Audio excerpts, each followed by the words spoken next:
अस्सलाम वालेकुम दोस्तों, मेरा नाम है अली और रमेश की तरह मौजूद है दाऊद और आप देख रहे हैं इस वक्त क्रिकेट लवर अली शो को। कैसे देखना तो दूसरे लोग से बात करने जा रहे हैं। बात करेंगे जी आज आपके साथ टॉप क्रिकेट न्यूज का सेगमेंट आपसे शेयर करेंगे। नंबर 1 जो लोग से बात करने जा रहे हैं, हमारे पास अपडेट आ रही है। आज कोई मैच नहीं है पीएसएल का। कल क्या किस किस का मैच होने जा रहा है। पेशावर जल्मी के फैन एक तो बड़ा गुस्सा भी है, वो उस पर बात करेंगे कि इनके शेड्यूल के हवाले से बड़ी ज्यादती की गई है। कितने टाइम बाद अब उनको मैच खेलने को मिल रहा है, इस पर बात करेंगे। वार्नर, डेविड वार्नर साहब यहां से छुट्टियां लेकर गए ऑस्ट्रेलिया कि मेरी कुछ फैमिली कमिटमेंट्स है, लेकिन कमिटमेंट्स के अंदर खुली दारू चढ़ाई। दारू P P P P P के अपने आपको इतना टुन करवा लिया कि पुलिस केस बन गया उनपे। अब क्या वो वापस आ सकते हैं, क्या स्टोरी है, इसके और बात करेंगे। बात करेंगे मोहम्मद वसीम के हवाले से, जो कि दुबई चले गए थे। उनकी वापसी की क्या अपडेट है, उन्होंने क्या ज्वाइन किया कराची के, इनको वो आपको बताएंगे। अच्छा, आज इस्लामाबाद यूनाइटेड की प्रैक्टिस में एक एक्सीडेंट हो गया। उसमें कहानी ये आई कि एक बॉलर है उनके और उनको डायरेक्ट मुंह के ऊपर बॉल लग गई, जिसके बाद वो बेहोश हो गए। ये क्या स्टोरी आ रही है, क्या कहानी है, सीरियस है। बिल्कुल जरा इसके और बात करेंगे। और बात करेंगे बांग्लादेश के प्रेसिडेंट को लेकर कुछ अपडेट आ रही है, वो आप लोग से शेयर करेंगे। इस्लामाबाद के न्यू स्टेडियम को लेकर भी कुछ अपडेट है, वो भी आपको बताएंगे। और आईपीएल के हवाले से भी कुछ खबर आ रही है, बुरी खबर है भाई, वो भी आपको बताएंगे।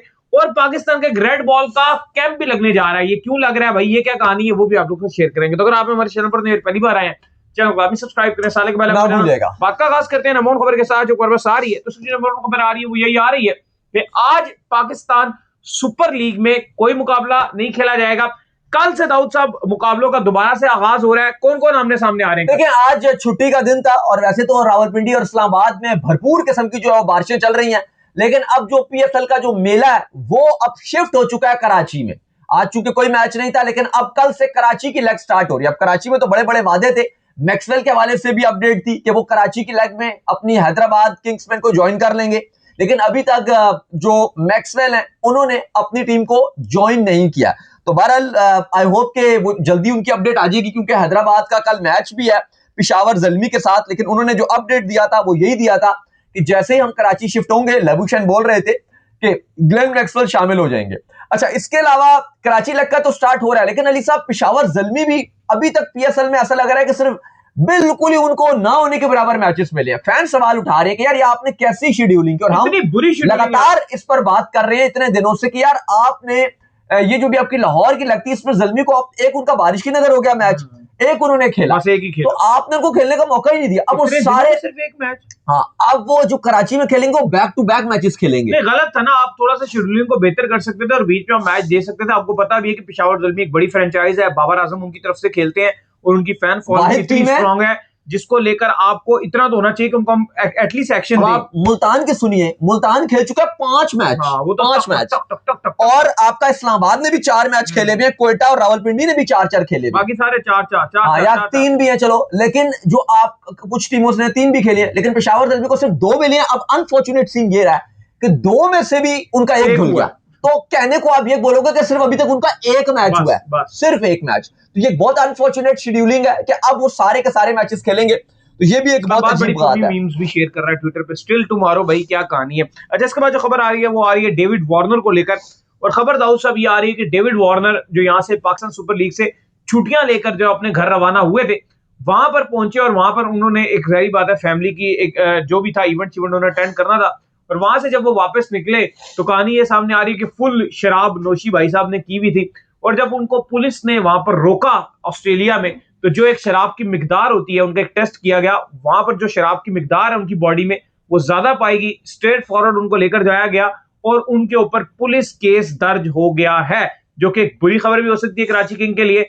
अब दोबारा से जो उनकी हेयरिंग होनी है इस पुलिस केस के हवाले से, वो कह रहे हैं कि दोबारा मई में हेयरिंग होगी भाई उनकी। देखिए, ये एक अच्छी बात है कि उनकी मई में हेयरिंग होगी और कराची फिलहाल उम्मीद कर रहा है कि वो टीम को ज्वाइन कर लेंगे। जो 9 तारीख है उनका मैच है, उस पे वो ज्वाइन कर लेंगे। लेकिन ये बहुत ही बड़ी खबर है और बहुत ही बुरी खबर है, क्योंकि ये पी कर गाड़ी चला रहे थे, उसके बाद जब इनका टेस्ट किया गया तो वो एक रैंडम इनको पकड़ के इनका ब्रीथ टेस्ट किया गया, वो जो फूंक मारने वाला होता है, सांस वाला टेस्ट होता है, उसमें इनका जो है वो पॉजिटिव आ गया। फिर उसके बाद इनको पुलिस स्टेशन लेकर जाया गया, वहां पर दोबारा से इनका टेस्ट किया गया और अली साहब जब वो टेस्ट किया गया तो वो भी पॉजिटिव आया, जिसके बाद इनके अगेंस्ट जो है वो एफआईआर काट दी गई कि आप पी कर जो है वो इस नशे की हालत में आप गाड़ी चला रहे हो।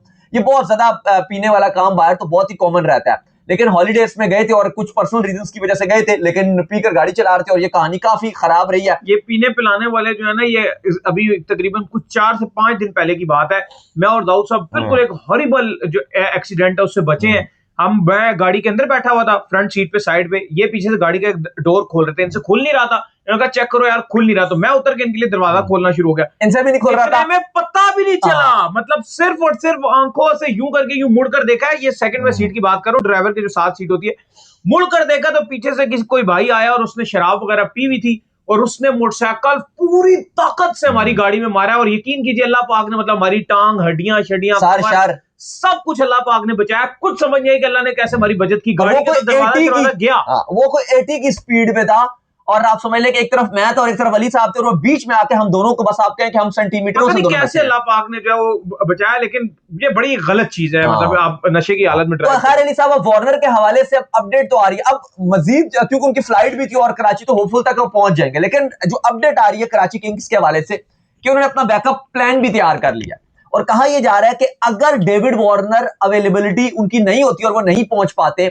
तो उस सूरत में जो रेजा हेंड्रिक्स हैं, जो तो के साउथ अफ्रीकन ओपनर हैं, वो उनकी जगह प्लेइंग 11 में डायरेक्ट शामिल हो जाएंगे और रेजा हेंड्रिक्स डेविड वार्नर की जगह 11 में खेलेंगे। अगर वो नहीं पहुंच पाते या पहले अगर पहुंच भी जाते हैं और पहले ज्यादा उम्मीद ये है कि कराची किंग्स अपनी उम्मीद शो कर रहा है कि वो 9 को पहुंचे। हाँ, लेकिन शायद अगर वो इतनी बड़ी फ्लाइट लेकर आते हैं और इतने मामला चल रहे हैं तो शायद वो पहले मैच के लिए रेस्ट भी कर जाए, पहुंच भी गए तो शायद वो बाहर बैठ जाए। तो उस सूरत में पहले मैच में रजा हेंड्रिक्स जो है वो प्लेइंग 11 में शामिल होंगे। तो इसके बाद जो अपडेट आ रही है जी हमारे पास, वो आ रही है मोहम्मद वसीम के हवाले से। और खबर जो है वो ये सामने आ रही है कि मोहम्मद वसीम जो है उन्होंने कराची किंग्स को जो है ज्वाइन कर लिया है, जिनका ताल्लुक जो है वो दुबई से है। आपको हमने बताया था कि डोमेस्टिक का जो मैच है वो खेलने के लिए वो गए थे, लेकिन मैं अभी भी जो है मैं हैरान हूं कि ऐसा क्या खास डोमेस्टिक का मैच था जिसके लिए उनको स्पेशल जो है कराची से बुलाया कि नहीं भाई आप आइए, फ्लाइट लेके पहले दुबई पहुंचिए, वहां एक डोमेस्टिक का मैच है वो खेल के फिर आप वापस आइए। कितना इंपॉर्टेंट था ये। देखिए इस टाइम अगर आप वैसे भी देखो तो मिडिल ईस्ट की जो सिचुएशन है वो बहुत ही खराब तर नजर आ रही है। अभी ईरान ने सऊदीया पे अटैक कर दिया और ईरान ये कहता है कि हमने उनकी एयर बेसिस जो थी अमेरिकन उन पे किए हैं। पाकिस्तान भी यहाँ पे बड़ा सख्त मौका दे रहा है। हम तो बस ये चाहते हैं कि जो मुस्लिम कंट्रीज है उनकी आपस में लड़ाई ना हो और आई होप के, क्योंकि ट्रंप ने भी धमकी दी हुई है और डेडलाइन दी हुई है, सबको इंतजार यही है। आज सुबह 5 बजे की जो है वो डेडलाइन है। हम तो चाहते हैं कि बस ईरान के अल्लाह मदद करे और हर मामला जो है वो ठीक रहे, लेकिन काफी इस टाइम जो चीजें हैं वो खराब नजर आ रही है। लेकिन इस सब के चलते जो मोहम्मद वसीम जो कराची किंग्स के ओपनर थे, जो आपको बताया यूएई ने उनको रिकॉल कर उनको बुला लिया था कि भाई आप ये छोड़ के वापस आ जाए, तो फाइनली आज उन्होंने दोबारा से कराची किंग्स की टीम को ज्वाइन कर लिया। तो अपडेट ये है कि वो अवेलेबल रहेंगे। अलबत्ता वार्नर का था कि वो खेलेंगे, लेकिन अभी वार्नर का कंफर्मेशन नहीं हो रही है, क्योंकि अगर वार्नर लेट पहुंचते हैं तो फिर उनकी जगह रेजा हेंड्रिक्स ओपनिंग करेंगे।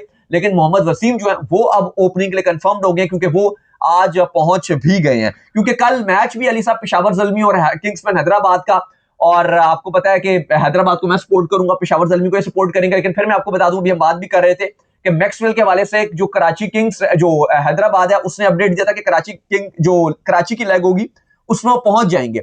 लेकिन अभी तक कहा जा रहा है कि शायद जो पहला एक आध मैच है उसके लिए मैक्सवेल की जो अवेलेबिलिटी है वो कंफर्म नहीं होगी, उसके बाद शायद वो आएंगे। तो कराची का भी वो पहला मैच मिस करते हुए नजर आ रहे हैं। इसके बाद जो खबर आ रही है जी वो इस्लामाबाद यूनाइटेड कैंप से आ रही है और खबर ये आ रही है मीर हमजा, जिनका ताल्लुक जो है वो लाहौर से है। और ज्यादातर आप उनको जो है वो टेनिस में भी देखते होंगे कि टेनिस में भी वो बॉलिंग करते हुए नजर आते हैं। और इनकी एक लड़ाई बड़ी वायरल है जो कि तैमूर मिर्जा के साथ हुई थी, जिसमें तैमूर मिर्जा को जो है तैमूर मिर्जा ने यूं इशारे किए थे, फिर ये दोनों एक दूसरे के दस्तों गिरबां भी जो है वो हो गए थे। तो वो पहले पिछले साल जो लाहौर कलंदर की तरफ से सिलेक्ट हुए थे, अब वो इस्लामाबाद यूनाइटेड की तरफ से सिलेक्ट हुए हैं। लेकिन वहां पर खबर ये आ रही है कि इस्लामाबाद यूनाइटेड का जो प्रैक्टिस लगा हुआ था कैंप, उसके अंदर बॉल सीधी उनको जो है वो मुंह पर आकर लगी है। बैट्समैन ने शॉट मारी और सीधी आकर उनको जो है हेड के ऊपर बॉल लगी है, जिसके चलते वो मौके पे ही गिर गए और मौके पे गिर कर जो है वो बेहोश हो गए। बेहोश होने के बाद तमाम जो क्रिकेटर्स वहां पर मौजूद थे वो सारे उनके इर्द गिर्द जो है इकट्ठे हो गए और फौरी तौर पर एम्बुलेंस बुलाकर उनको हॉस्पिटल जो है शिफ्ट कर दिया गया। दाऊद साहब को अच्छी खबर नहीं है। देखिए बिल्कुल, इस्लामाबाद यूनाइटेड ने भी दुआ की अपील किया है। शादाब खान ने भी सोशल मीडिया में डालकर उनके लिए दुआओं की अपील की है और रिकवरी की कहा है। लेकिन बड़ा सीरियस ये एक्सीडेंट पेश आया पीएसएल के प्रैक्टिस के दरमियान इस्लामाबाद यूनाइटेड के कैंप में। मैं फिर आपको बता दूं, ये मीर हमजा सज्जाद है, मीर हमजा आप कंफ्यूज ना होइएगा, जो बॉलर नहीं है, जो टेस्ट क्रिकेटर है पाकिस्तान के, मीर हमजा जिन्होंने पाकिस्तान की भी नुमाइंदगी किया है, PSL भी खेल रहे हैं, ये वो नहीं है, ये मीर हमजा सज्जाद है। अभी मैं आपको बार बार टेनिस का हाँ, इसलिए रेफरेंस दे रहे हैं क्योंकि ये वो नहीं है, मीर हमजा नहीं है, ये मीर हमजा सज्जाद है। लेकिन ये बहुत ही खौफनाक किस्म का, एक हौलनाक किस्म का हादसा पेश आया है, क्योंकि अब वाकई यकीन मानिए डर लगता है। जब से फिल ह्यूज के साथ वो पेश आया, बैटिंग करते हुए उनको सर पे बॉल लगी और उसके बाद उनकी डेथ हो गई, उसके बाद से क्रिकेट फर्टिनिटी में जब भी किसी को बॉल लगती है, हमने देखा कि उसके बाद कवानीन बहुत तब्दील हुए, हेलमेट के कवानीन तब्दील हुए, फिर हमने देखा नेट के अंदर उसके बाद बॉल लगना बहुत कंकशन के, हाँ एग्जैक्टली सामने लगती है, बिल्कुल नेट में आप स्ट्रेट शॉट मारो, आप सामने खड़े हो, ऐसा ही है। और उसके बाद हमने देखा कि फिल ह्यूज के बाद जो कंकशन के रूल्स है वो बनाए गए, बहुत प्रोटोकॉल्स बनाए गए, एक्स्ट्रा प्रोटोकॉल्स बनाए गए कि फौरन से खिलाड़ी हॉस्पिटल जाएगा, उसका एक अगर इवन हल्की सी भी चोट लगेगी तो कंकशन टेस्ट किया जाएगा, रिप्लेसमेंट्स अनाउंस की गई कंकशन की, बहुत कुछ किया गया उसके बाद से। लेकिन ये जो मीर हमजा सज्जाद को बॉल लगी है नेट्स में, ये एक बहुत ही खौफनाक बॉल लगी है और अभी तक उनकी दुआ, डॉक्टर्स यही कह रहे हैं कि आप दुआ कीजिए, अभी तक इतनी अच्छी रिपोर्ट्स हैं नहीं उनकी जो आ रही हैं, तो हम दुआ करेंगे कि अल्लाह ताला उनको सेहतयाब करे जल्द से जल्द, आमीन। अच्छा, पाकिस्तान क्रिकेट बोर्ड जो है ना, एक रेड बॉल का जो कैंप है वो लगाने के लिए जा रहा है और खबरें ये सामने आ रही हैं कि जो PSL में जो खिलाड़ी शामिल है, इनको ये जो है इस रेड बॉल कैंप में शामिल नहीं किया जाएगा, इनको ये छुट्टी मिल जाएगी। लाहौर में 8 अप्रैल से कैंप शुरू होगा, 18 खिलाड़ियों के ऊपर जो एक कैंप मुश्तमिल होगा, जिसके अंदर जो है वो उस्मान, अजान अवैस, हसन रजा, मीर, ये मोहम्मद हुरैरा, मोहम्मद सुलेमान और गाजी गौरी और मूसा खान, मुश्ताक अहमद, ये सारे खिलाड़ी, नियाज खान जो है, नुमान अली भी हो गए, रोहिल नजीर भी हो गए, ये सारे खिलाड़ी शामिल हैं। ये कैंप लगने जा रहा है जी। देखिए आगे पाकिस्तान की क्योंकि बड़ी टेस्ट कमिटमेंट्स हैं, आपने अभी पूरा आपका सीजन आगे रेड बॉल का ही है, अभी आपने बांग्लादेश के साथ भी टेस्ट खेलने हैं, फिर आपके उसके बाद आपने इंग्लैंड भी जाना है, वेस्ट इंडीज भी जाना है, आपकी बड़ी बड़ी कमिटमेंट्स हैं। तो जाहिर आप जो प्लेयर्स टेस्ट के काफी सारे ऐसे प्लेयर हैं जो आपके इस PSL का पार्ट नहीं है, तो PCB ने कहा कि उनके पास भी टाइम हो, वो भी प्रैक्टिस शुरू कर दें, तो इसलिए उनका एक कैंप लगाया गया और एक अच्छी चीज है कि वो भी अपनी प्रैक्टिस करते रहेंगे और अपने आप को तैयार रखेंगे। बिल्कुल, और ये खिलाड़ी जो है ये NCA कोचेस की निगरानी में स्किल और फिटनेस पर काम करेंगे और 90 ओवर्स के दो प्रैक्टिस मैच भी जो है ये खिलाड़ी खेलेंगे, जिससे इनको जो है वो ज्यादा से ज्यादा मौके मिल जाएंगे खेलने के। इसके बाद जो अपडेट आ रही है जी हमारे पास, वो आ रही है बांग्लादेश के हवाले से, और बांग्लादेश के प्रेसिडेंट को लेकर खबर आ रही है BCB के। क्या खबर है जी? देखिए खबर बड़ी है और आपको हमने पहले भी बताया था कि जो अमीनुल इस्लाम बुलबुल साहब थे वो कहते थे कि मैं तो नहीं जाऊंगा, मैं तो बांग्लादेश क्रिकेट बोर्ड से, जब नाम सुनता हूँ ना बुलबुल, मेरी हंसी भी निकलती है। वो कहते हैं मैं नहीं जाऊंगा। लेकिन अली साहब, बांग्लादेश ने बड़ा शॉकिंग डिसीजन लिया है आज, और बहुत बड़ा डिसीजन लिया है, और बांग्लादेश की जो स्पोर्ट्स मिनिस्ट्री है, जो बांग्लादेश की गवर्नमेंट है, उन्होंने उनको हटाने के बाद एक 11 रुकनी जो डायरेक्टर की कमेटी है, ना सिर्फ वो बनाई है बल्कि तमीम इकबाल को अब बांग्लादेश का नया प्रेसिडेंट अपॉइंट कर दिया गया। तो अब तमीम इकबाल जो कि प्लेयर एसोसिएशन के भी हेड रहे हैं बांग्लादेश में, उन्होंने काफी प्लेयर्स के लिए काम किया, और आपको बताया कि अभी जो पिछली हुकूमत थी तो उन्होंने कहा था कि वर्ल्ड कप में बांग्लादेश को जाना चाहिए, तो एक मिनिस्टर ने कह दिया था, बल्कि बांग्लादेश के क्रिकेट बोर्ड का एक पार्टी था, उन्होंने कह दिया था कि ये तो भारतीय एजेंट है। तो हमने देखा कि उसके बाद पूरे जो बांग्लादेश के खिलाड़ी थे जितने भी थे उन सब ने एहतजाज कर लिया था कि इसको ये क्यों बोला तमीम इकबाल को। तो तमीम इकबाल को जो प्लेयर्स हैं वो बहुत ज्यादा मानते हैं और उनकी सुनते हैं और उनके लिए बहुत ज्यादा आपको कि उनको अपना करीबी समझते हैं।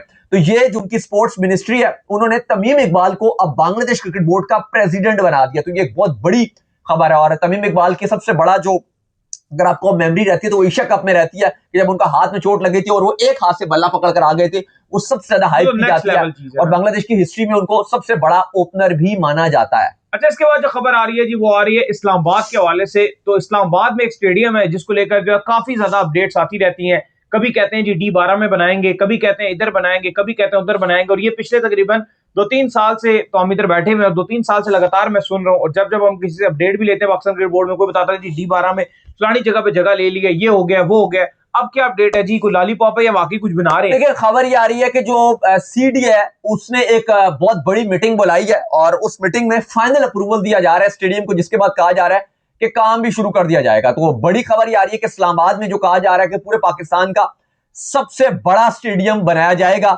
CDA इसको बनाएगा और CDA की जमीन में बनाया जाएगा। तो अपडेट ये आ रही है आज कि उसके लिए फाइनल अप्रूवल और फाइनल जो मीटिंग है वो आज बुलाई गई थी, और उसके बाद हतमी तौर पर इस स्टेडियम पे जो बाकायदा तौर पर आप कह सकते हो कि काम का सिलसिला वो शुरू हो जाएगा।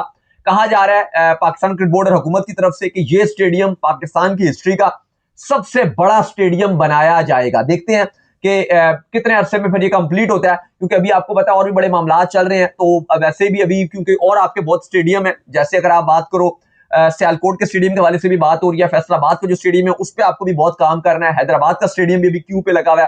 तो अब इस्लामाबाद का स्टेडियम क्या ये इतनी जल्दी बना पाते हैं या इस पर भी टाइम लगेगा? क्योंकि अभी सवाल तो लाहौर का जो आपने कदाफी स्टेडियम को आपने रेनोवेशन किया उस पर भी सवाल उठ रहे हैं कि वो भी आपने कोई इतना अच्छा नहीं बनाया, और कराची का जो आपने स्टेडियम बनाया वो भी आपने खाली थोड़ा बहुत काम करके रेनोवेशन करके लॉलीपॉप ही दिया। तो अभी तो आपको कराची के स्टेडियम पे भी पैसा लगाने की जरूरत है, फिर आपको लाहौर पे आपको डबल आपको करना पड़ेगा। आजकल तो कहीं भी अगर आप देखो दुनिया में सब जगह 2-2, 3-3 फ्लोर वाले स्टेडियम स्टैंड वाले होते हैं। इवन आप श्रीलंका में देख लो, वहां पर आपको नजर आते हैं कि 2 फ्लोर है, इंडिया में देख लो 3 फ्लोर, ऑस्ट्रेलिया में देख लो।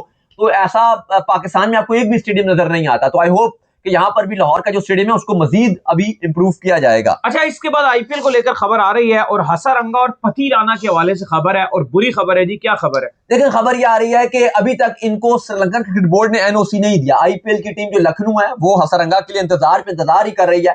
और अब खबर यह आ रही है कि श्रीलंकन क्रिकेट बोर्ड कह रहा है कि जब तक ये फिटनेस टेस्ट पास नहीं करेंगे हम इनको नहीं देंगे। पहले भी यही कहा गया था, और अभी क्योंकि हल्का बहुत जो फिटनेस है वो भी खराब चल रही है, क्योंकि वर्ल्ड कप में भी आपको पता है हसरंगा बाहर हो गए थे और श्रीलंका को काफी उसकी वजह से नुकसान भी उठाना पड़ा था। तो पथी राणा और हसरंगा दोनों को ही एनओसी आईपीएल का नहीं मिला, और आईपीएल की फ्रेंचाइजीज भी इस पर बड़ा दुख का इजहार कर रही है और गुस्से का भी इजहार कर रही है कि इनको आना चाहिए। ये खिलाड़ी चाह भी रहे हैं। इससे पहले हमने आपको खबर दी थी कि जो तुषारा थे, नुमान तुषारा, उन्होंने बड़े गुस्से का इजहार किया था। उन्होंने कहा था कि अगर मुझे एनओसी नहीं दिया जाएगा आईपीएल का तो मैं श्रीलंकन क्रिकेट बोर्ड को कोर्ट में लेकर जाऊंगा। और फिर उन्होंने केस भी कर दिया श्रीलंकन क्रिकेट बोर्ड के अगेंस्ट कि मैं तो सेंट्रल कॉन्ट्रैक्ट का खिलाफ वैसे भी लेना नहीं चाहता, लेकिन आप मुझे एनओसी दीजिए आईपीएल का। लेकिन श्रीलंकन क्रिकेट बोर्ड ने उनको आईपीएल का एनओसी नहीं दिया, और अब वो देंगे भी एंड में, क्या पता आईपीएल ही खत्म हो जाए। तो ये भी एक बड़ा इशू चल रहा है। प्लस ये जो हसरंग है ये भी आईपीएल की फ्रेंचाइज में ज्वाइन करना चाहते हैं, और इनको भी श्रीलंकन क्रिकेट बोर्ड ने एनओसी देने से साफ इनकार कर दिया। उन्होंने कहा कि अगर आप फिटनेस टेस्ट क्लियर करोगे तो ही बात आगे बनेगी, वरना कोई आईपीएल नहीं। तो चलिए, उम्मीद करते हैं आज का हमारा शो आपका आपसे नया। वीडियो को लाइक कीजिए, हमारे चैनल को सब्सक्राइब कीजिए, साथ के बेल आइकन को बजाइए। एक और काम कर लीजिए, वो ये कर लीजिए, इंस्टाग्राम पर आप जाइए और जाकर इंस्टाग्राम पे मुझे फॉलो कर लीजिए, वहां पे मैं मौजूद हूं, दाऊद क्रिकेट के नेम से। अगर आपको कोई सवाल हो तो भेजिएगा और उनको भी फॉलो कीजिए। मुझे फॉलो कीजिए, मैं ऑफिशियल के नाम से, लिंक डिस्क्रिप्शन में मौजूद है, जाइए फॉलो कीजिए और सुनते हैं। अल्लाह हाफिज़, बाय बाय।